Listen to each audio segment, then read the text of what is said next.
Shumë faleminderit për praninë dhe për organizimin e kësaj konference lidhur me një institucion i cili e ka shoqëruar në vimësi përpjekjen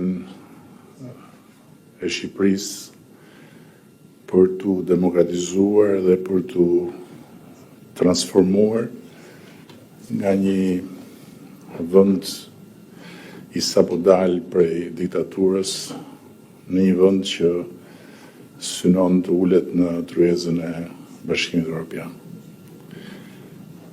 Dhe simbolikisht mund thuhet se Komisioni i Venecias dhe demokracia shqiptare janë shok materniteti. Kanë lindur në të njëjtën kohë në vitin 1990.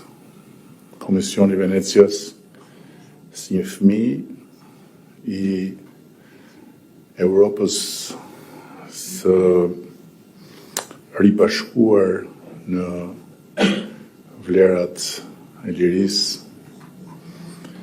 dhe me dëshirën për t'u njësuar në parimet e demokracisë dhe demokracia shqiptare si një ëndër e shumë ndëruar që më në fund pa të hapur shtegun e saj.